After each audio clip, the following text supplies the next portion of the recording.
अथ मन्त्रपाठः। सहनाववतु सहनौ भुनक्तु सह वीर्यङ्करवावहै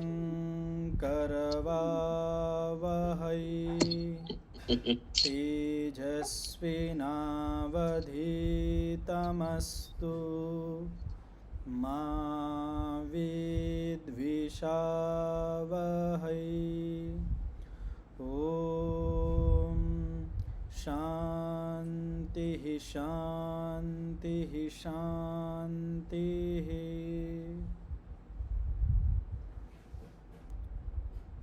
તો ગઈકાલના પાઠમાં કોઈને કંઈ પ્રશ્ન હોય, કંઈ પૂછવું હોય તો પૂછી શકો છો. ચંદનભાઈ, તમારો કઈ પ્રશ્ન હતો કાલે છેલ્લે? આચાર્યશ્રી જી.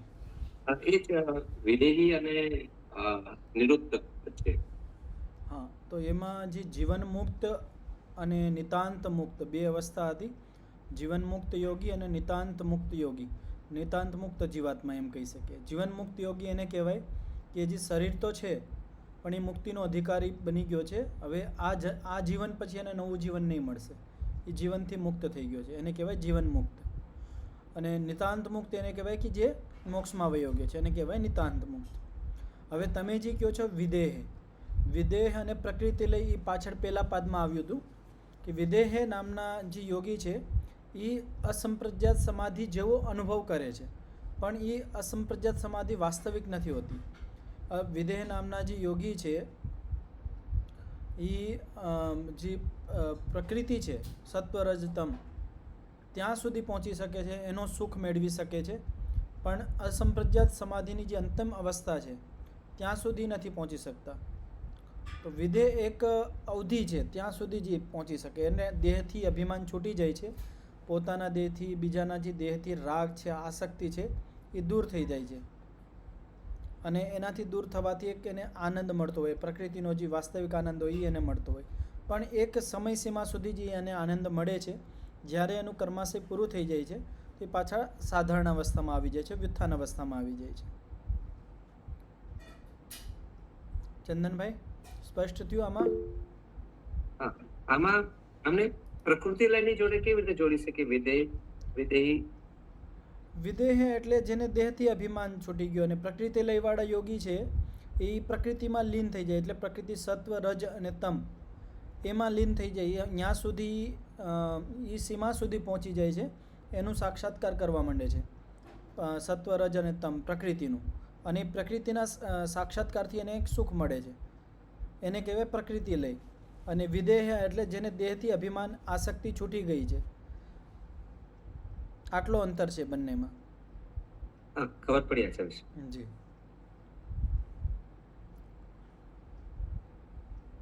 હવે 28મો સૂત્ર છે, આની અવતરણિકા છે સિદ્ધા ભવતી વિવેક ખ્યાતિર હાનો ઉપાય ઇતિ ન ચ સિદ્ધિર અંતરેણ સાધનમ ઇતિ એતદ આરભ્યતે. 28મા સૂત્રની અવતરણિકા છે. તો શું કહેવામાં આવે છે? વિવેક ખ્યાતિ સિદ્ધા ભવતી તદા સ હાનો ઉપાય. હાનો ઉપાય, મોક્ષનો ઉપાય શું છે? તો બોલે વિવેક ખ્યાતિ. કેવી વિવેક ખ્યાતિ? અવિપ્લવા વિવેક ખ્યાતિ જે સિદ્ધ થઈ ગઈ છે. તો જે મનુષ્યને, જે યોગી માણસને વિવેક ખ્યાતિ, અવિપ્લવા વિવેક ખ્યાતિ સિદ્ધ થઈ ગઈ છે, એ એનો મોક્ષનો માર્ગ છે, મોક્ષનો ઉપાય છે. હવે એક વસ્તુ આગળ કહેવામાં આવે છે, ન ચ સિદ્ધિર અંતરેણ સાધનમ ઇતિ એતદ આરભ્યતે, કે આ સંસારની અંદર જેટલી પણ સફળતાઓ છે, સિદ્ધિઓ છે, એ વગર સાધને તો સિદ્ધ નથી થવાની. કોઈ સિદ્ધિ આપણે મેળવવી હોય તો એના માટે કંઈક ને કંઈક સાધન જોઈએ, ઉપકરણ જોઈએ. તો અવિપ્લવા વિવેક ખ્યાતિને સિદ્ધ કરવા માટે શું સાધનો છે? અવિપ્લવા એટલે જે વિવેક ખ્યાતિ ખંડિત ના થાય, અખંડિત વિવેક ખ્યાતિને મેળવવા માટે, સિદ્ધ કરવા માટે શું સાધનો છે, એના માટે આગળના સૂત્રનું વિધાન કરવામાં આવ્યું છે. સૂત્ર છે યોગાંગાનુષ્ઠાનાદ અશુદ્ધિ ક્ષયે જ્ઞાન દીપ્તિ આ વિવેક ખ્યાતે. તો માઇક ખોલી લેજો અને ઉચ્ચારણ કરજો. યોગાંગ. બધા માઇક ખોલી યોગાંગ લેજો. જી. અનુષ્ઠાનાદ. અનુષ્ઠાનાદ અશુદ્ધિક્ષયે અશુદ્ધિક્ષયે જ્ઞાનદીપ્તિઃ જ્ઞાનદીપ્તિઃ આવિવેકખ્યાતેઃ.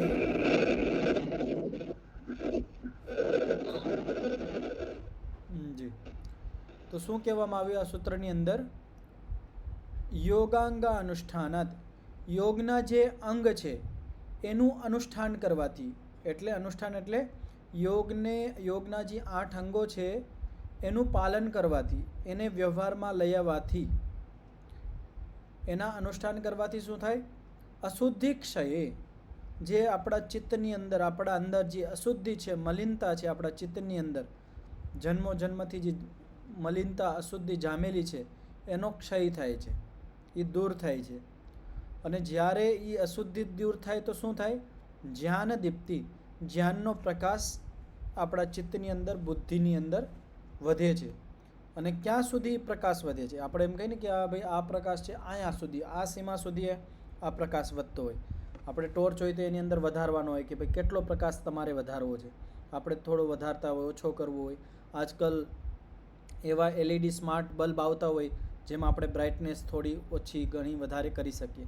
તો એવી જ રીતે જે આ જ્ઞાન દીપ્તિ છે આપણા ચિત્તની અંદર, જે બુદ્ધિનો પ્રકાશ છે, એ ક્યાં સીમા સુધી વધી શકે છે? તો એના માટે કહેવામાં આવ્યું છે આ વિવેક ખ્યાતે, વિવેક ખ્યાતિ સુધી એ જ્ઞાનનો પ્રકાશ આપણા ચિત્તની અંદર, આપણા બુદ્ધિની અંદર વધતો જાય છે. એટલે જ્યાં સુધી વિવેક ખ્યાતિ પ્રાપ્ત નહીં થશે, યા વિવેક ખ્યાતિની પરિપક્વ અવસ્થા, અવિપ્લવ વિવેક ખ્યાતિ પ્રાપ્ત નહીં થશે, ત્યાં સુધી જ્ઞાનરૂપી પ્રકાશ આપણા ચિત્તની અંદર, આપણા બુદ્ધિની અંદર વધતો જશે. હવે આ સૂત્રનું વ્યાસભાષ્ય આપણે જોઈએ.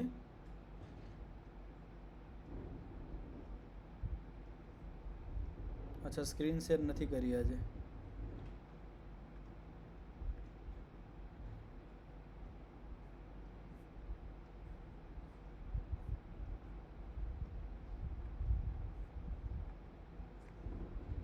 હા, હવે સ્ક્રીન દેખાય છે?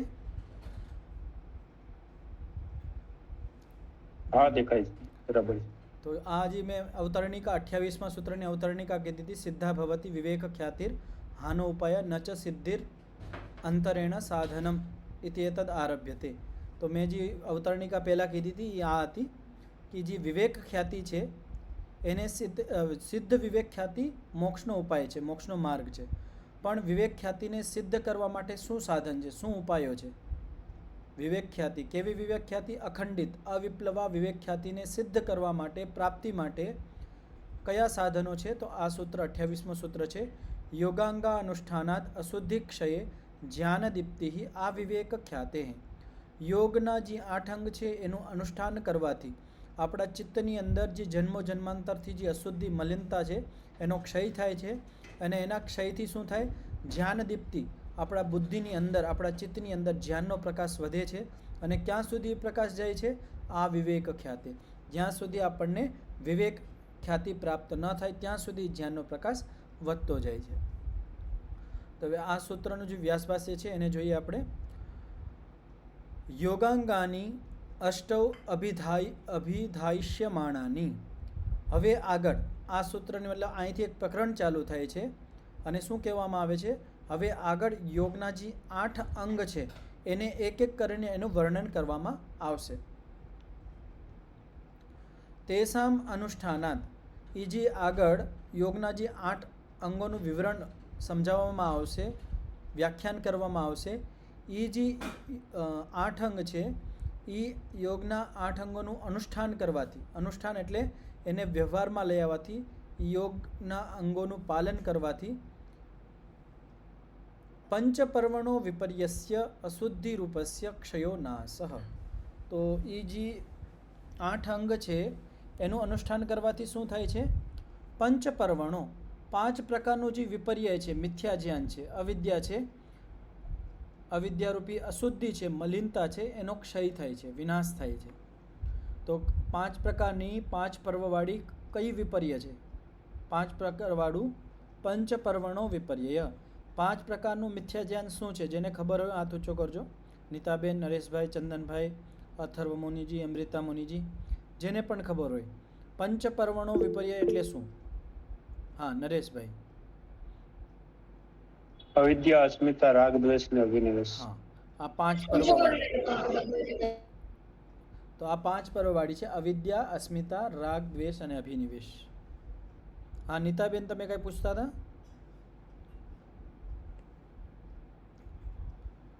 તો હા, બોલો. અવિદ્યા, અસ્મિતા, રાગ, દ્વેષ, અભિનિવેશ. જી જી. આ જે 5 પ્રકારની જે વિપર્ય છે, મિથ્યા જ્ઞાન છે, એનો નાશ કરવો હોય, વિનાશ કરવો હોય, એને દૂર કરવી હોય અવિદ્યાને, તો એના માટે એક જ ઉપાય છે: યોગના જે 8 અંગ છે એનું અનુષ્ઠાન કરવું જોઈએ. યોગના 8 અંગ કયા કયા છે? કોને ખબર છે? નામ કોણ બોલશે?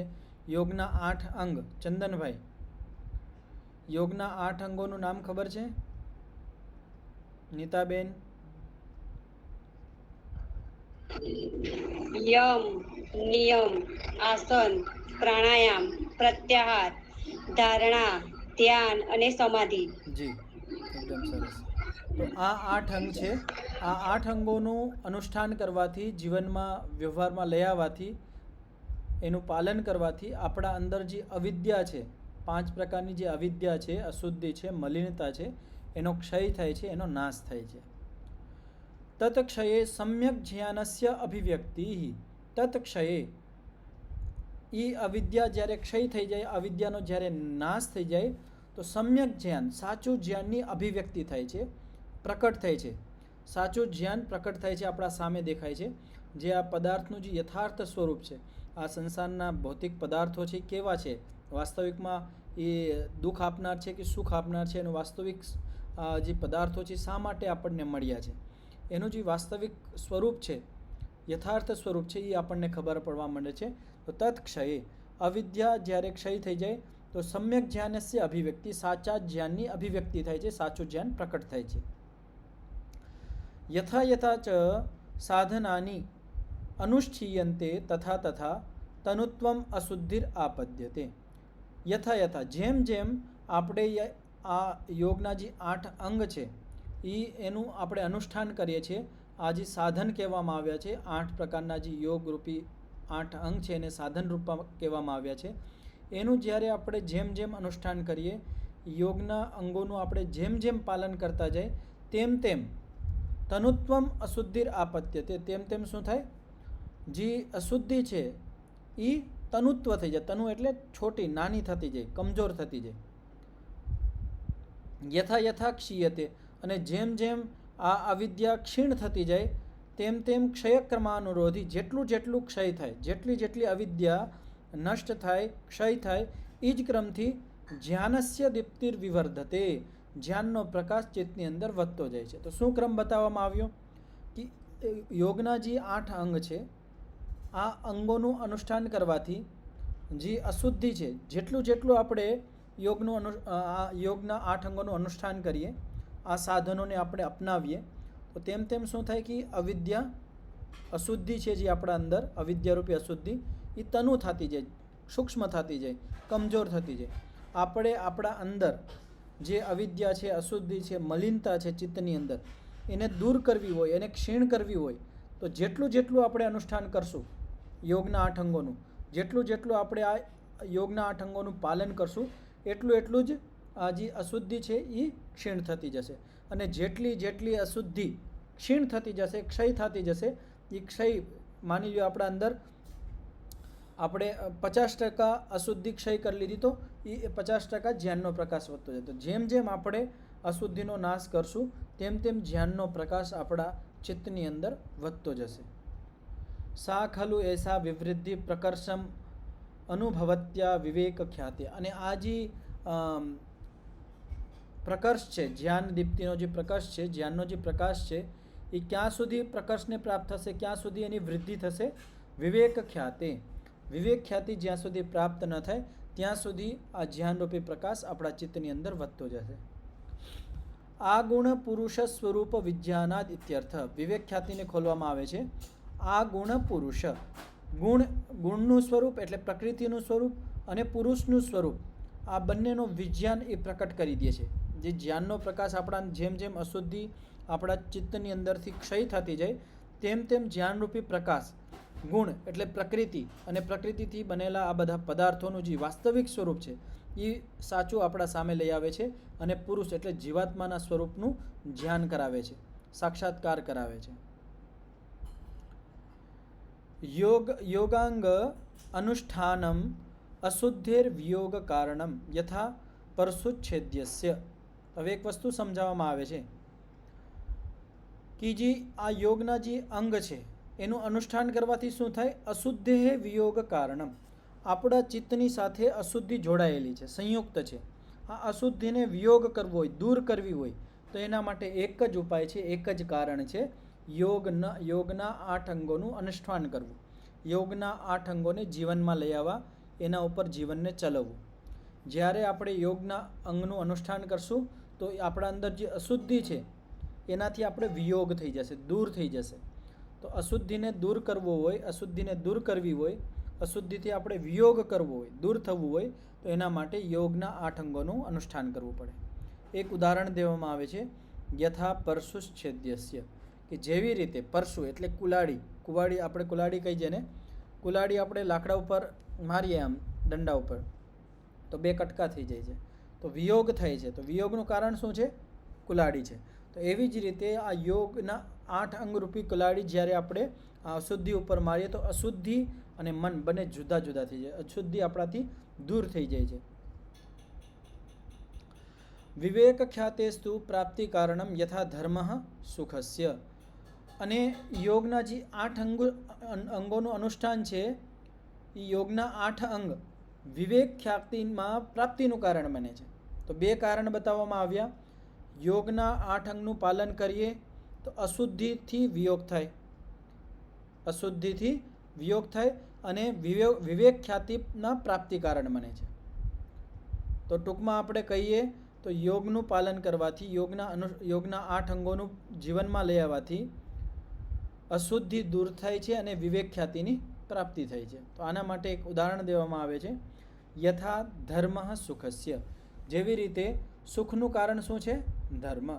સુખસ્ય મૂલમ ધર્મ. પ્રસિદ્ધ વાક્ય છે, બધા જ શાસ્ત્રોમાં આવતું હોય કે આપણે સુખી થવું હોય તો ધર્મનું પાલન કરવું પડે અને આપણે જેમ જેમ અધર્મનું પાલન કરીએ તો દુઃખ મળશે. દુઃખનું કારણ છે અધર્મ, સુખનું કારણ છે ધર્મ. તો જેવી રીતે ધર્મના પાલનથી સુખની પ્રાપ્તિ થાય છે તેવી જ રીતે યોગના 8 અંગોનું પાલન કરવાથી વિવેક ખ્યાતિની પ્રાપ્તિ થાય છે. નાન્યથા કારણમ. વિવેક ખ્યાતિમાં બીજો કોઈ ઉપાય નથી. વિવેક ખ્યાતિ અવિપ્લવા વિવેક ખ્યાતિ પ્રાપ્ત કરવી હોય તો એના માટે બીજો કોઈ ઉપાય નથી. એક જ કારણ છે, એક જ ઉપાય છે, યોગના 8 અંગોનું અનુષ્ઠાન કરવું. આ પેરેગ્રાફમાં કોઈને કંઈ પૂછવું હોય તો પૂછી શકો છો. આ પેરેગ્રાફ અહીંયા પૂર્ણ થઈ ગયો છે. કતિચ એતાની કારણાની શાસ્ત્રે ભવંતી. હવે એક વસ્તુ કહેવામાં આવી છે કે આ શાસ્ત્રોમાં કેટલા પ્રકારના કારણોનો પ્રયોગ કરવામાં આવે છે. આપણે બધા જે આ આર્ષ ઋષિઓના શાસ્ત્ર ભણીએ છીએ, વાંચીએ છીએ, સ્વાધ્યાય કરીએ છીએ, એની અંદર કેટલા કારણોનું વિવરણ મળે છે, કેટલા પ્રકારના કારણો હોય છે. તો એનો ઉત્તર છે 9 એવ ઇત્યાહ. 9 પ્રકારના કારણ હોય છે. એ 9 પ્રકારના કયા કયા કારણો છે એ આગળ એક એક કારણને ખોલીને સમજાવવામાં આવશે. તદ્યથા. તો એના માટે પહેલાં એક શ્લોક છે, જે 9 કારણો છે એના નામ છે આ શ્લોકની અંદર. શ્લોક છે, ઉત્પત્તિ સ્થિતિ અભિવ્યક્તિ વિકાર પ્રત્યયાપ્તય વિયોગ અન્યત્વ ધૃતય કારણમ નવધા સ્મૃતમ. તો શું કહેવામાં આવ્યું? ઉત્પત્તિ, સ્થિતિ, અભિવ્યક્તિ, વિકાર, પ્રત્યય, વિયોગ, અન્યત્વ, ધૃતિ और આપતિ, પ્રાપ્તિ. અહીંયા છોટી છે પ્રત્યય કે પાછી પ્રાપ્તિ. આપતિ એટલે પ્રાપ્તિ. તો આ 9 કારણ થયા. પાછું બોલું છું. ઉત્પત્તિ પહેલું કારણ, સ્થિતિ બીજું, અભિવ્યક્તિ ત્રીજું કારણ છે, વિકાર ચોથું કારણ, પ્રત્યય પાંચમું, આપતી કહેવાય પ્રાપ્તિ છઠ્ઠું, વિયોગ સાતમું કારણ, અન્યત્વ આઠમું કારણ, ઓર ધૃતિ નવમું. આ 9 કારણ છે. હવે આ કારણોને સમજાવવામાં આવશે. એક એક કારણને ટાર્ગેટ કરીને, લક્ષ્ય કરીને એને સમજાવવામાં આવશે. તો પહેલું કારણ શું હતું? ઉત્પત્તિ. તત્ર ઉત્પત્તિ કારણમ મનોભવતી વિજ્ઞાનસ્ય. તો વાક્ય પૂર્ણ શું છે? મનોભવતી વિજ્ઞાનસ્ય ઉત્પત્તિ કારણમ. વિજ્ઞાન વિશેષ જ્ઞાન, પ્રકૃષ્ટ જ્ઞાનનું ઉત્પત્તિનું કારણ શું છે? તો એનું ઉત્પત્તિનું કારણ છે મન. મનના કારણે આપણને વિજ્ઞાન પ્રાપ્ત થાય છે, ઉત્પત્તિ થાય છે, પ્રાપ્ત નહીં. પ્રાપ્તિ તો બીજું હશે. વિજ્ઞાનનું ઉત્પત્તિનું કારણ શું છે? મન છે. આ સંસારની અંદર જેટલા પણ વિજ્ઞાન આપણને દેખાય, નવી નવી શોધ થતી હોય, તો એ વિજ્ઞાન જે ઉત્પત્તિ થાય છે, નવું વિજ્ઞાન જે આપણા સામે આવે છે, તો એ ઉત્પત્તિ કેના માધ્યમથી થાય છે? મનના માધ્યમથી. જે પણ વૈજ્ઞાનિકો છે એ પોતાની બુદ્ધિ, પોતાનું માઇન્ડ એટલું બધું પ્રયોગ કરે છે, એવી રીતે પ્રયોગ કરે છે, એમાંથી મન એમાં એ વિજ્ઞાનમાં ઉત્પત્તિનું કારણ બને છે. મનના કારણે વિજ્ઞાન ઉત્પન્ન થાય છે. સ્થિતિ કારણમ. હવે સ્થિતિ કારણ સમજાવવામાં આવે છે. સ્થિતિ કારણ કોને કહેવાય? તો મનસઃ પુરુષાર્થતા. મનની પુરુષાર્થ, મનનું પુરુષાર્થ એ સ્થિતિ કારણ છે. એ કઈ રીતે? કે આપણા મનની અંદર જે ધ્યાન છે એને સ્થિર કરવું હોય તો એના માટે શું કરવું પડે? આપણે પુરુષાર્થ કરવો પડે. આપણે એક વસ્તુ જે મનમાં રાખી લીધી, પછી એનો આપણે અભ્યાસ ન કરીએ તો એ મનથી દૂર થઈ જશે. કોઈ જે વિષય આપણે ભણતા હોય, જે ક્ષેત્રમાં આપણે હોય, તો એનો આપણે પુરુષાર્થપૂર્વક આવૃત્તિ કરીએ છીએ તો એ સ્થિર થાય છે. સ્થિતિનું કારણ છે કે આપણા મનની અંદર જે ધ્યાન છે એને સ્થિત કરવા માટે પુરુષાર્થ કરવો પડે. એક તો આ અર્થ છે. બીજો અર્થ શું છે? મનસઃ પુરુષાર્થતા સ્થિતિ કારણમ. આ મન છે આપણું, એ સ્થિર શા માટે છે? પ્રકૃતિમાં વિલીન શા માટે નથી થતો? મન પ્રકૃતિથી બનેલું છે, તો આ સ્થિતિ આમણે શા માટે સ્થિત છે? પ્રકૃતિમાં એનો વિલય શા માટે નથી થતો? તો ભલે પુરુષાર્થતા. પુરુષાર્થ એટલે પુરુષનું અર્થ એટલે પ્રયોજન, જીવાત્માના પ્રયોજન, ભોગ અને અપવર્ગ. આ જે પ્રયોજન છે, પ્રયોજનના કારણે હજી આ મને એ પ્રયોજન સિદ્ધ નથી કર્યા, એના કારણે, પુરુષાર્થના કારણે, જીવાત્માના જે પ્રયોજન છે એના કારણે આ મન છે એ સ્થિત છે. તો પુરુષાર્થતા મનનું સ્થિતિ કારણ છે. મન સ્થિત છે. હવે આને એક ઉદાહરણથી સમજાવવામાં આવે છે. શરીરસ્ય ઇવ આહારઃ. કે જેવી રીતે આ શરીર છે આપણું, એ શરીરને સ્વસ્થ રાખવું હોય, સ્થિર રાખવું હોય, બીમાર ન થાય, જેમ છે શરીર એમ જળવાઈ રહીએ, એના માટે શું લેવું પડે? સાત્વિક સારો આહાર લેવો પડે. અગર આપણે આહાર ન લઈએ, જમીએ નહીં કંઈ, તો આપણી જે સ્થિતિ છે શરીરની એ સ્થિર નહીં રહેશે. આપણું શરીર બીમાર થઈ જશે અને આપણી મૃત્યુ થઈ જશે. અગર આપણે આ શરીરને સ્થિર કરવું હોય, સ્થિત કરવું હોય, તેના માટે આપણે નિરંતર આહાર લેવો પડે. તેવી જ રીતે આપણું મન સ્થિર શા માટે છે, સ્થિત શા માટે છે? કે પુરુષાર્થતા, જે જીવાત્માનું જે પ્રયોજન છે હજી પૂર્ણ નથી થયું, એટલે મન સ્થિતિમાં છે, સ્થિર છે, એટલે એનો વિલય નથી થયો. સ્થિરનો મતલબ એ નહીં લેવાનો કે જે મન ચાલતું નથી, એ નથી કહેતો. મન સ્થિર એટલે પ્રકૃતિમાં વિલય નથી થતો, સ્થિત છે એમણે. હવે ત્રીજું કારણ છે અભિવ્યક્તિ કારણમ. યથા રૂપસ્ય આલોકસ તથા રૂપ જ્ઞાનમ. અભિવ્યક્તિ શબ્દ તો પ્રસિદ્ધ છે કે આલોક, જેમ સંસારની અંદર આપણે જોઈએ છીએ કે આ બધા પદાર્થોનો જે આપણને રૂપ દેખાય છે, કોના હિસાબે દેખાય છે? પ્રકાશના હિસાબે. તો પ્રકાશ પદાર્થના સ્વરૂપનું અભિવ્યક્તિનું કારણ બને છે. આ રિમોટ છે, આપણને બધાને દેખાય છે, તો શા માટે દેખાય છે? આ અભિવ્યક્ત કેનાથી થાય છે? તો પ્રકાશથી થાય છે. તો પ્રકાશ આ રિમોટના સ્વરૂપનું અભિવ્યક્તિ કારણ છે. તેવી જ રીતે રૂપમ જ્ઞાનમ, આપણું જે જ્ઞાન છે એ બધું આપણને યથાર્થ દેખાડે છે. એમાં અભિવ્યક્તિ, આપણને પદાર્થનું યથાર્થ સ્વરૂપની જે અભિવ્યક્તિ કરાવે છે એ કોણ કરાવે છે? આપણું જ્ઞાન કરાવે છે. જેવું આપણું જ્ઞાન હશે એવી સામે અભિવ્યક્તિ હશે. આપણે કહીએ કે જેવો પ્રકાશ હોય એવું બધું આપણે થોડું થોડું રંગીન દેખાય બધું પદાર્થ, વાસ્તવિક આપણને એના કલર રૂપ ન દેખાતા હોય. પણ શુદ્ધ પ્રકાશ હોય, વ્હાઇટ પ્રકાશ હોય તો જે પણ પદાર્થ હોય એનું યથાર્થ સ્વરૂપ આપણને દેખાતું હોય. તેવી જ રીતે આપણા ચિત્તની અંદર જેટલું શુદ્ધ જ્ઞાન હશે તેટલી જ સારી અભિવ્યક્તિ હશે. સામેનો જે પદાર્થ છે એનું યથાર્થ જ્ઞાન આપણને થવા માંડશે. તો જ્ઞાન છે એ અભિવ્યક્તિનું કારણ છે. વિકાર કારણમ, વિકાર કારણ શું છે? મનસઃ વિષયાંતરમ, મનની અંદર જે વિકાર આવે છે એનું કારણ શું છે? તો વિષયાંતર. નવા નવા જુદા જુદા વિષયો આપણા મનની અંદર આવતા હોય એટલે મન શું થઈ જાય? વિકૃત થઈ જાય. તો મનનું વિકૃત થવાનું કારણ શું છે? વિષયાંતર. આપણું ચિત્ત છે, આપણી બુદ્ધિ છે, આપણે એને એકાગ્ર એક જગ્યાએ સ્થિર નથી કરતા, આપણે યોગ નથી કરતા, આપણે ધારણા નથી કરતા, આપણે આખા દિવસ આડું મન દોડતું જ હોય. તો મન નવા નવા જુદા જુદા વિષયાંતરમાં ફરતું જ હોય. તો જ્યારે મન નવા નવા વિષયોમાં ફરતું હોય, વિષયાંતર થતું હોય તો મનની અંદર વિકાર ઉત્પન્ન થાય છે, વિકૃતિ ઉત્પન્ન થાય છે. એને એક ઉદાહરણથી સમજાવવામાં આવે છે. યથા અગ્નિ પાક્યસ્ય, કે જેવી રીતે અગ્નિ છે એ પાક્ય પદાર્થમાં વિકારનું કારણ બને છે. આપણે કોઈ વસ્તુ પકાવતા હોય, રોટલી છે કે દાળ છે, ભાત છે, કે જ્યારે અગ્નિ એની હેઠે રાખીએ તો એની અંદર વિકાર આવવા માંડે છે ને, એટલે બદલાવા માંડે છે. રોટી છે એમાં બદલાવ થઈ જાય છે, વિકાર આવી જાય, જેવો છે એનાથી બીજું રૂપ આવી જાય. વિકાર એટલે રૂપ બદલાઈ જવું.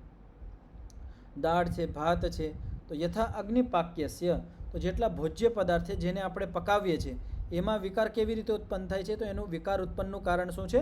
અગ્નિ છે. તેવી જ રીતે મનની અંદર જે વિકૃતિ ઉત્પન્ન થાય છે એનું કારણ શું છે? વિષય છે, વિષયાંતર છે. નવા નવા વિષય એ આવતા હોય એના કારણે મન વિકૃત થાય છે, એની અંદર વિકાર ઉત્પન્ન થાય છે. પ્રત્યય કારણમ, હવે પ્રત્યય કારણને સમજાવવામાં આવે છે. પ્રત્યય એટલે શું? જ્ઞાન. જ્ઞાન કારણ બને છે. ઉદાહરણથી ધૂમ જ્ઞાનમ અગ્નિ જ્ઞાનસ્ય કારણમ, તો જ્ઞાન પ્રાપ્તિમાં કારણ બને છે. અગ્નિનું જ્ઞાન થયું આપણને અનુમાનથી. આપણે રસ્તા ઉપર જઈએ છીએ અને આપણને ધુમાડાને જોઈને અગ્નિનું જ્ઞાન થાય છે. તો ધુમાડાનું જે જ્ઞાન છે એ કોનું જ્ઞાન કરાવે છે? અગ્નિનું જ્ઞાન કરાવે છે. તો એક જ્ઞાન બીજું જ્ઞાન કરાવે છે, એક જ્ઞાન બીજા જ્ઞાનમાં કારણ બને છે. તો ધૂમ એટલે ધુવાડા રૂપી જે જ્ઞાન છે એ અગ્નિરૂપી જ્ઞાનમાં કારણ બને છે. એને કહેવાય પ્રત્યય કારણ. હવે પ્રાપ્તિ કારણ. યોગાંગ અનુષ્ઠાનમ વિવેક ખ્યાતિ, જે આપણે ઉપર વાંચ્યું હતું કે વિવેક ખ્યાતિના પ્રાપ્તિમાં યોગના 8 અંગનું અનુષ્ઠાન પ્રાપ્તિ કારણ બને છે. વિવેક ખ્યાતિને પ્રાપ્ત કરવી હોય તો યોગના અંગોનું અનુષ્ઠાન કરવું પડે. તો વિવેક ખ્યાતિનું પ્રાપ્તિનું કારણ શું છે? યોગના 8 અંગ. કોઈ યોગી માણસ છે જે વિવેકી દેખાય છે, વિવેક ખ્યાતિ પ્રાપ્તયુક્ત દેખાય છે, તો એનું કારણ છે, એનું પ્રાપ્તિનું કારણ છે કે એને એના જીવનમાં યોગના 8 અંગોનું અનુષ્ઠાન કરેલું છે. વિયોગ કારણને સમજાવવામાં આવે છે. તદ એવ અશુદ્ધે, આનું જ યોગના 8 અંગોનું અનુષ્ઠાન કરવાથી અવિદ્યા જે અશુદ્ધિ છે એ દૂર થાય છે, વિયોગ થાય છે. તો અશુદ્ધે હે વિયોગ કારણમ, આપણા ચિત્તની અંદર, આપણા બુદ્ધિની અંદર જે અશુદ્ધિ છે એનું વિયોગનું કારણ કોણ છે?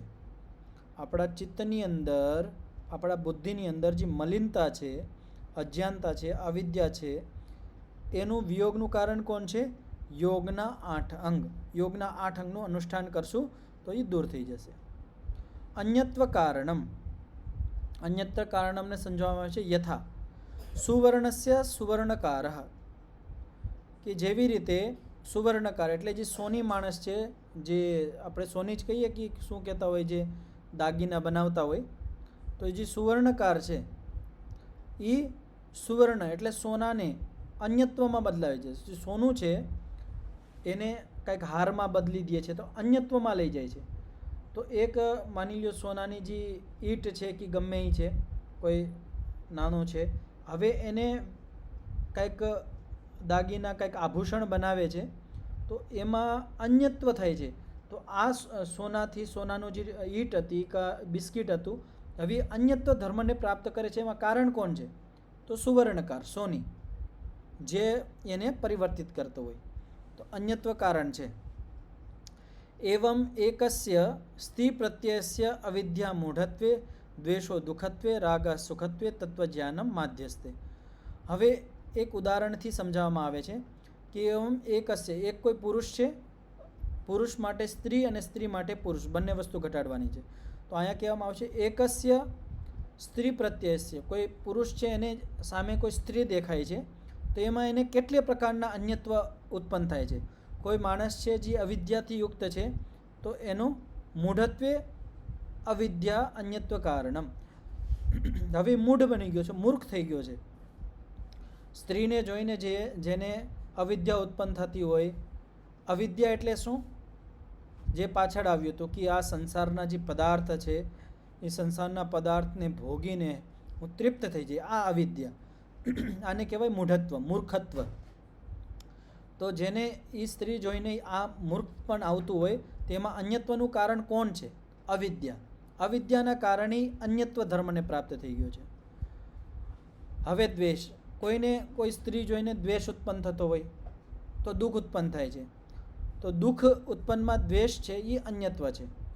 હવે કોઈ માણસ છે એને કોઈ સ્ત્રી જોઈને દુઃખ ઉત્પન્ન થઈ ગયું, અત્યાર સુધી એનું ચિત્ત સહી હતું, પણ હવે એ દુઃખત્વને પ્રાપ્ત થઈ ગયું છે, અન્યત્વને પ્રાપ્ત થઈ ગયું છે. એમાં કારણ કોણ છે?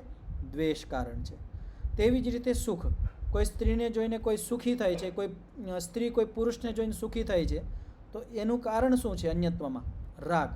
રાગના હિસાબે એ સુખત્વને પ્રાપ્ત કરે છે. તત્વજ્ઞાનમ માધ્યસ્થ્ય, અને જે તત્વજ્ઞાન છે એ મધ્યસ્થિતિત્વને પ્રાપ્ત કરાવે છે. જે હવે મધ્યસ્થિતિ એટલે શું? નથી એને સુખ થતું, નથી એને દુઃખ થતું, એને કહેવાય મધ્યસ્થિતિ. જે યોગી માણસ છે એને સામને સ્ત્રી જોઈને નથી એને સુખ થતું, નથી દુઃખ, સામાન્ય અવસ્થા છે, સમ અવસ્થામાં છે, એ તત્વજ્ઞાન છે. તો એ જે અન્ય સ્થિતિ એને થઈ છે એના ચિત્તની, એ તત્વજ્ઞાનના હિસાબે. તો આ ખાલી સ્ત્રીનું ઉદાહરણ આપણે બીજા વિષયોમાં પણ ઘટાવી શકીએ કે આપણને જે ખાવાની વસ્તુ પસંદ હોય, આપણને કોઈ જોવાની વસ્તુ પસંદ હોય, તો આ અન્યત્વ ધર્મને આપણે કેવી રીતે પ્રાપ્ત કરી લઈએ છીએ. ક્યારેક આપણે દુઃખી થઈ જાય છે, ક્યારેક આપણે સુખી થઈ જાય છે, ક્યારેક આપણે મૂર્ખ બની જાય છે, ક્યારેક આપણે મધ્યસ્થ થઈ જાય છે. તો આમાં કયા કયા કારણો અન્યત્વ ધર્મ કામ કરે છે એ અહીંયા વર્ણન કરવામાં આવ્યા છે. હવે ધૃતિ કારણ, હવે ધૃતિય 9મું કારણ છે, છેલ્લું, તેને સમજાવવામાં આવે છે ધૃતિ કારણમ. શરીરમ ઇન્દ્રિયાણામ ધૃતિ કારણમ. આપણું જે શરીર છે એ ઇન્દ્રિયોનું ધૃતિ કારણ છે. આ ઇન્દ્રિય શરીરના હિસાબે ધારણ થાય છે. આપણું શરીર આપણી ઇન્દ્રિયોને ધારણ કરે છે. તો ઇન્દ્રિયોને ધારણ કરવામાં કારણ કોણ છે? શરીર. શરીર ધૃતિ કારણ છે ઇન્દ્રિયોનું. તાની ચ તસ્ય, અને ઇન્દ્રિય શરીરનું કારણ છે. ઇન્દ્રિય કોને ધારણ કરે છે? શરીરને. ઇન્દ્રિય ન હોય તો આ શરીર પણ શક્ય નથી. તો ઇન્દ્રિય શરીરનું ધૃતિ કારણ બને છે. તો બંને બાજુ ઘટી ગયું. શરીર ઇન્દ્રિયોનું ધૃતિ કારણ બને છે અને ઇન્દ્રિયો શરીરનું ધૃતિ કારણ બને છે. ધૃતિ કારણ એટલે ધારણ કરવાનું કારણ. મહાભૂતાની શરીરના નામ, હજી આગળ એને સમજાવવામાં કે આ આપણું શરીર છે એ પંચ મહાભૂતથી બન્યું છે. તો જે મહાભૂત છે એ શરીરને ધારણ કરવામાં ધૃતિ કારણ બને છે. આ પંચ મહાભૂતોએ આપણું શરીર ધારણ કરેલું છે, ધૃતિ કારણ છે. તાની ચ પરસ્પરમ સર્વેશામ, અને જે આ પંચ મહાભૂત છે, તો આપણા શરીર પંચ મહાભૂતથી બને, અગ્નિ, વાયુ, જલ, આકાશ, આ જે 5 મહાભૂત છે એ પાંચેય મહાભૂત પરસ્પર એકબીજાને ધારણ કરે છે. આપણા શરીરની અંદર એક પણ મહાભૂત આડાવરું થઈ જાય તો આપણું શરીર નષ્ટ થઈ જાય. તો આ પાંચેય જે મહાભૂત છે એકબીજાને ધારણ કરે છે. તો પરસ્પર શું છે? ધૃતિ કારણ છે. પૃથ્વી અગ્નિનું ધૃતિ કારણ છે, અગ્નિ પૃથ્વીનું ધૃતિ કારણ છે. તેવી જ રીતે પૃથ્વી જલનું કારણ છે, જલ અગ્નિ અને પૃથ્વીનું કારણ છે. એમ પરસ્પર ધૃતિ કારણ છે, એકબીજાને ધારણ કરેલા છે. એના હિસાબે આખું આ પિંડરૂપી શરીર આપણને દેખાય છે.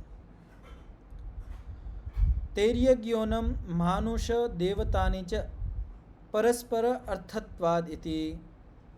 હવે શું કહેવામાં આવે છે?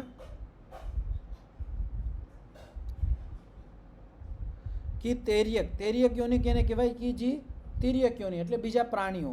3 વિભાગમાં અહીંયા વિભાગ કરવામાં આવે છે કે સંસારના બધા પ્રાણીઓ, મનુષ્ય અને દેવતા. દેવતા એટલે જે યોગી, વિદ્વાન, આચાર્યો, ઉચ્ચ કોટીના જે વિદ્વાનો છે એની વાત છે. તો તેર્યક એટલે સંસારના પ્રાણીઓ, મનુષ્ય ઇતર, મનુષ્યથી જે જુદા છે એ, બીજું છે મનુષ્ય અને ત્રીજું છે દેવતા. આ ત્રણેય પરસ્પર એકબીજાને ધારણ કરવાથી એકબીજાનું ધૃતિકારણ છે. તો આ શાસ્ત્રોની અંદર પણ કહેવામાં આવે છે અને આજ પણ બધા કહે છે કે આ પ્રકૃતિ અને આ બધા જે જીવો છે એ એકબીજાને સપોર્ટ કરે છે, એકબીજા માટે બનેલા છે, એકબીજાનું પોષણ કરે છે, પાલન કરે છે. એ જ વસ્તુ અહીંયા કહેવામાં આવી છે કે આ સંસારના બધા પ્રાણીઓ, મનુષ્ય અને દેવતા આ એકબીજા ઉપર આશ્રિત છે, એકબીજાનું ધૃતિકારણ છે. એવમ નવકારણાની, આ નવકારણ છે. તાની ચ યથાસંભવમ પદાર્થ અંતરેષુ અપી યોજ્યાની. તો આ જે નવ કારણ છે ખાલી અહીંયા અમુક ઉદાહરણ દેવામાં આવ્યા છે. આ નવ કારણ આપણે બીજા પદાર્થોમાં પણ ઘટાડી શકીએ છીએ. જેવી રીતે હું એક આ ઉદાહરણ લઉં કે આ રિમોટ છે, તો આ રિમોટનું ધૃતિકારણ કોણ છે? નરેશભાઈ, નીતાબેન, ચંદનભાઈ. મેં આ રિમોટ હાથ ઉપર રાખેલું છે, તો આ રિમોટનું ધૃતિકારણ કોણ થયું? રૂપ જ્ઞાન. નહીં, ધૃતિકારણ ધારણ કરવાનું કારણ હાથ. તો મારો હાથ છે એ આ રિમોટનું ધૃતિકારણ છે. અને આ રિમોટ આપણને દેખાય છે, અભિવ્યક્ત થાય છે. તો આનું અભિવ્યક્તિનું કારણ શું છે? આ કોના કારણે આપણને દેખાય છે? રૂપ જ્ઞાન. તો એનું કારણ છે પ્રકાશ. પ્રકાશના કારણે આપણને રિમોટ અભિવ્યક્ત થાય છે. તો પ્રકાશ અભિવ્યક્તિનું કારણ છે. તો આપણે ઘણા બધા પદાર્થોની અંદર આ કારણોને ઘટાડી શકીએ છીએ અને આપણો વ્યવહાર સારો કરી શકીએ છીએ. યોગાંગ અનુષ્ઠાનમ તુ દ્વિધા એવ કારણત્વમ લભત ઇતિ. આ 8 કારણોની અંદરથી યોગાંગ અનુષ્ઠાનમ, યોગના જે અંગુષ્ઠાન છે એ 2 કારણોમાં જ ઘટવામાં આવે છે. તો 2 કારણ કયા કયા હતા? પ્રાપ્તિ કારણ અને વિયોગ કારણ. ધ્યાન રાખજો, આ 8 કારણો, આ 9 કારણોમાંથી બાકી બધા સંસારમાં આપણને વ્યવહારમાં કામ આવશે, પણ આ 9 કારણોમાંથી 2 કારણ, પ્રાપ્તિ કારણ અને વિયોગ કારણ, એ યોગાંગાનુષ્ઠાનમાં એનું કારણ બનશે. કઈ રીતે? તો યોગાંગાનુષ્ઠાન વિવેક ખ્યાતિમાં પ્રાપ્તિ કારણ બને છે. યોગના 8 અંગોનું અનુષ્ઠાન કરવાથી વિવેક ખ્યાતિની પ્રાપ્તિ થાય છે, એટલે એ પ્રાપ્તિ કારણ. અને યોગના 8 અંગોનું અનુષ્ઠાન કરવાથી અશુદ્ધિ આપણા અંદરથી દૂર થાય છે, એટલે વિયુક્ત થાય છે, વિયોગ થાય છે. તો યોગના 8 અંગ છે એ વિયોગનું કારણ છે, અશુદ્ધિનું. તો યોગાંગાનુષ્ઠાનમ તો દ્વિધા એવ કારણત્વમ લભતે. યોગના જે 8 અંગોનું અનુષ્ઠાન છે એ 2 પ્રકારના કારણોને પ્રાપ્ત થાય છે. તો આ સૂત્ર અહીંયા પૂર્ણ થયો. આમાં કોઈને કંઈ પૂછવું હોય, કંઈ પ્રશ્ન હોય તો પૂછી શકો છો. બધાને સ્પષ્ટ થયો આ વિષય?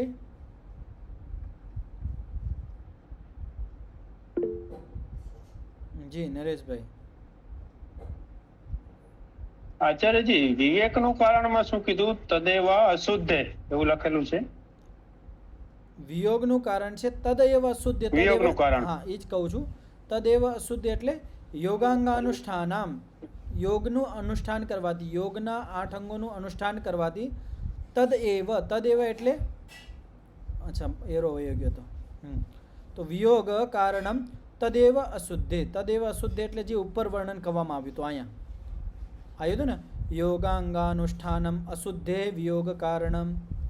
આને જ અહીંયા લક્ષિત કરવામાં આવે છે કે યોગના 8 અંગોનું અનુષ્ઠાન કરવાથી અશુદ્ધિનો વિયોગ થાય છે.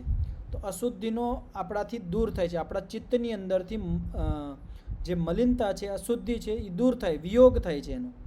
તો એ વિયોગનું કારણ કોણ છે? યોગના 8 અંગ. સ્પષ્ટ થયું? જી આચાર્યજી. તો હવે હું થોડુંક પૂછી લઉં આમાંથી. ઉત્પત્તિ કારણ એટલે શું? ઉત્પત્તિ કારણ જેને સમજમાં આવ્યું હોય કહેજો. ઉત્પત્તિ કારણ. ચંદનભાઈ, નરેશભાઈ, નીતાબેન. પહેલું જ વાક્ય હતું આ. ચાલો હું થોડુંક સરળ કરી દઉં છું. મન આ સંસારની અંદર જે વિજ્ઞાન ઉત્પત્તિ થાય છે, જ્ઞાન ઉત્પન્ન થાય છે, નવું નવું જ્ઞાન જે પ્રકટ થાય સામે આવે છે, એનું કારણ શું છે? મન મન. તો મન વિજ્ઞાનનું ઉત્પત્તિ કારણ છે.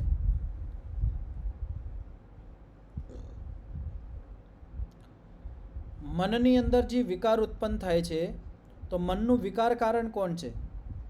મનની અંદર વિકૃતિઓ ઉત્પન્ન થાય છે, તો એનું વિકાર કારણ શું છે? નીતાબેન, હા બોલો, અવાજ નથી આવી. વિષયાંતરણ. વિષયાંતર એટલે ભિન્ન ભિન્ન જુદા જુદા વિષયોમાં મનનું લઈ જવું, કે નવા નવા વિષય આપણા મનની અંદર ઉત્પન્ન થતા હોય, એના હિસાબે મનની અંદર વિકાર ઉત્પન્ન થાય. તો મનનું વિકૃત થવામાં કારણ કોણ છે? વિષયાંતર.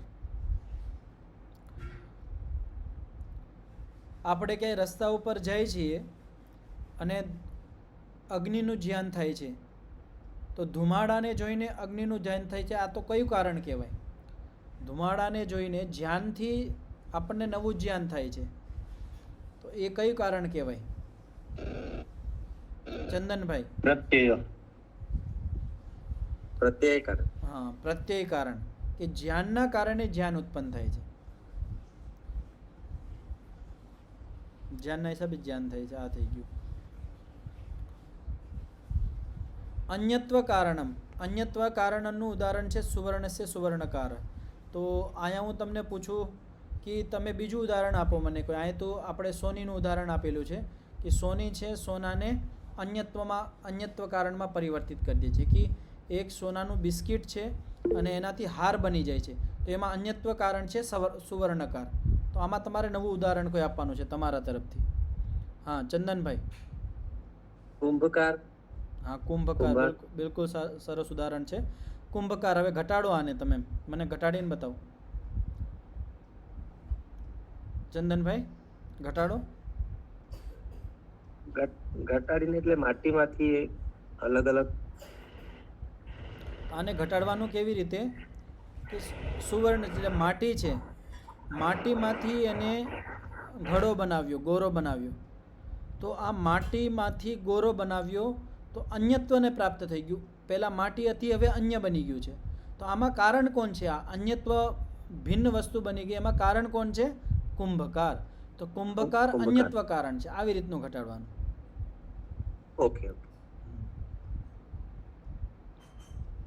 બીજું કોઈ ઉદાહરણ દેવાની ઈચ્છા હોય કોઈને તો દઈ શકે છે. પોતાના જીવનમાં પણ આપણે ઘટાડી શકીએ છીએ. જેમાં અહીંયા ઉદાહરણ દેવામાં આવ્યા હતા કે રાગ છે, આપણે કોઈ વસ્તુ આપણને જે પસંદ હોય અને આપણે રાગયુક્ત થઈ જાય, તો હવે અન્યત્વ થઈ ગયું. આપણું ચિત્ત પહેલાં રાગયુક્ત નહોતું, હવે રાગયુક્ત થઈ ગયું છે, હે ને? એ વસ્તુને જોઈને રાગયુક્ત થઈ ગયું છે. તો સુખને આપણે જોઈએ છીએ કે અહીંયા મને સુખ મળશે. આપણે સુખ જોઈએ છીએ. આ સંસારના પદાર્થોની અંદર આપણને સુખ દેખાય છે. આપણી બુદ્ધિ હવે એ પદાર્થમાં સુખ જોવે છે. તો આ બુદ્ધિ અન્યત્વ ધર્મને પ્રાપ્ત થઈ ગઈ છે. તો એમાં કારણ કોણ છે? પાછું હું રાખું છું વિષય, ધ્યાનથી સાંભળજો. કે કોઈ ખાવા પીવાની વસ્તુ છે, એ વસ્તુને જોઈને મને એવું લાગે છે કે આ વસ્તુ ખાઈને મને સુખ મળશે, તો મારી બુદ્ધિ હવે સુખત્વમાં પરિવર્તિત થઈ ગઈ છે, સુખ ધર્મને પ્રાપ્ત કરી લીધો છે, એટલે બુદ્ધિ હવે અન્યત્વ થઈ ગઈ છે. તો આ અન્યત્વ થવામાં કારણ શું છે? ચંદનભાઈ, નરેશભાઈ. તો આ અન્યત્વ થવામાં કારણ છે રાગ. રાગના હિસાબે મારી બુદ્ધિ અન્યત્વને પ્રાપ્ત થઈ ગઈ છે, સુખત્વ દેખાય છે એને. સ્પષ્ટ થયું આ બધાને? તેવી જ રીતે દુઃખમાં આપણે ઘટાડી શકીએ છીએ કે કોઈ માણસને જોઈને દુઃખ થાય છે, તો બુદ્ધિ સામાન્ય હતી, પણ હવે એ બુદ્ધિ છે અન્યત્વ ધર્મમાં પ્રાપ્ત થઈ ગઈ, હવે દુઃખી થઈ ગઈ છે. તો હવે જે આ દુઃખ, આ ચિત્તમાં જે પરિવર્તન થયું છે, અન્યત્વને પ્રાપ્ત થઈ ગયું છે, તો આમાં કારણ કોણ છે? અન્યત્વનું કારણ કોણ છે? દ્વેષ કારણ છે. દ્વેષના હિસાબે બુદ્ધિ અન્યત્વને પ્રાપ્ત થઈ ગઈ છે. તો આ આપણે આપણા પોતાના જીવનમાં ઘટાડી શકીએ છીએ. તો આ અન્યત્વ ક્યાંથી, કોણ કારણ બને છે? આપણે કારણ સુધી પહોંચી જાય તો આપણને રસ્તો મળી જાય, અને આપણને કારણ ન મળે તો આપણે ભટકતા રહીએ.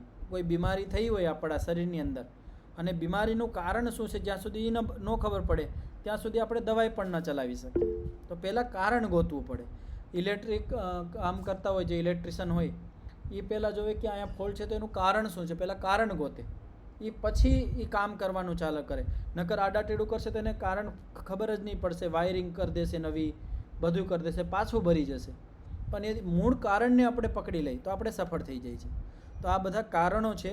આપણે જીવનમાં જે આપણી અસફળતાઓ છે, દુઃખ છે, પરેશાનીઓ છે, એને દૂર કરવી હોય તો એના કારણ પકડવાના, અને કારણ પકડીને આપણે કારણને દૂર કરી દઈશું તો એ પરેશાની, દુઃખ, બાધાઓ બધું દૂર થઈ જશે. જી ચંદનભાઈ. અચાર્યશ્રી, આ પ્રતિપ્રસવ જેવું નથી? પ્રતિપ્રસવ એટલે શું? ક્યાં કઈ જગ્યાએ ઘટાડો છો? આ જ્યાં આ જે રીતે રાગ દુઃખનું કારણ મળે છે, દ્વેષ દુઃખનું કારણ મળે છે, તો આ એનું કારણ શોધવું, મૂળ કારણ શોધવું, આ રીતે ક્લેશનું મૂળ કારણ શોધીએ તો એ પ્રતિપ્રસવ જેવું થયું ને? નહીં, ક્લેશનું મૂળ કારણ હશે અવિદ્યા. ક્લેશ, આપણા જીવનની અંદર ક્લેશ વધે છે, હે ને? તો એ ક્લેશ, એનું મૂળ જે ભૂમિ કહેવામાં આવી હતી અવિદ્યા.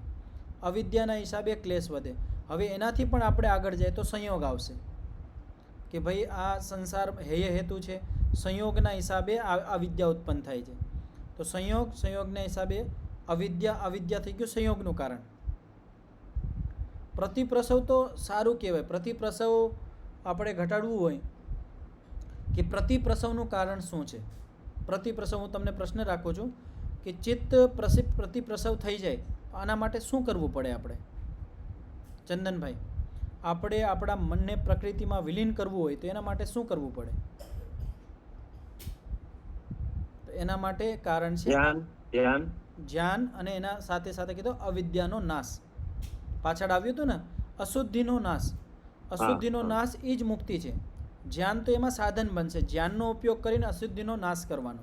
તો અશુદ્ધિનો નાશ થઈ જશે, ક્લેશનો નાશ થઈ જશે, દગ્ધબીજ થઈ જશે, તો ઓટોમેટિક આપણું ચિત્ત છે એ પ્રતિપ્રસવને પ્રાપ્ત થઈ જશે. તો ચિત્તને પ્રતિપ્રસવમાં લઈ જવું તો એનું કારણ છે, પ્રતિપ્રસવનું કારણ છે અશુદ્ધિનો નાશ, અવિદ્યાનો નાશ.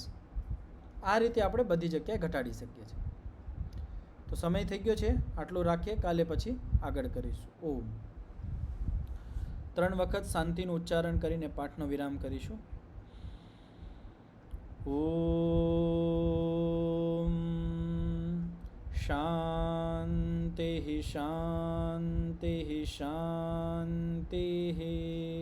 સર્વેભ્યો નમઃ. બધાને સાદર નમસ્તેજી. नमस्ते जी सभी को. नमस्ते जी. નમસ્તે આચાર્ય. नमस्ते.